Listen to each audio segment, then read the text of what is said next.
Армысыздарыңыз, насылдым. Сәлем сүйкімді көрермендерім. Күйеуге тию туралы мәселеде, жақсы жан-жар табу мәселеде тағы бірер ақпарат, бірер әңгіме. Сіздің ойыңызша күйеуге тию деген ол не? Пікірге жаза кетсеңіз болады. Күйеуге тисем қандай дәрежеге жетем, болмаса қандай жетістікке жетем?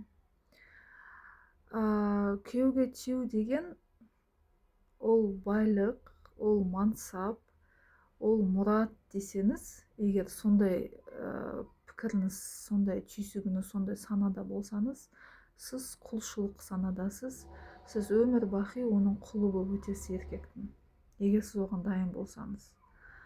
Жоқшылықта өскен қыздар ер азаматтың сондай асыл бір қазынасын көргенде құлы болуға дайын. Бірақ сіз ол жерде өзіңіздің түгел, сіздің жеке тұлғалық, сіздің жаныңызды, бүкіл сіздің дүниетанымыңызды сіз өшіріп тастайсыз. Ол бір. Екіншіден, жоқ, мен отбасы, балалы болам, шағалы болам, өсіп өнгім келеді, жақсы көріп қалдым осы ер азамат десеңіз, сіз жоқшылықта да, баршылықта да, өте қиын жағдайлардың бәріне дайын болуыңыз керек. Мүмкін мүгедектікке де, мүмкін оның әке-шешесі мүгедек те болуы мүмкін. Сіз оның бәріне төтеп беріп, ол сынақтардың бәріне дайын болуыңыз керек. Егер әрине дайын болсаңыз, онда сізге Құдай күш-қуат берсін. Өте көп жағдайлар бар, бірақ бізде әсіресе қазақта сол екі мәселе. Біреуі тек қана күйеуге тисем екен, қандай жағдай болса мейлі, болмаса бай жердің май шелпекті іздейді. Негізінде қазақшылыққа келетін болсақ, қыз сол құтты жеріне қону керек, қыздың мұраты кету, ол өзінің еліне бару керек, сол жақта елін өсіріп өндіру керек.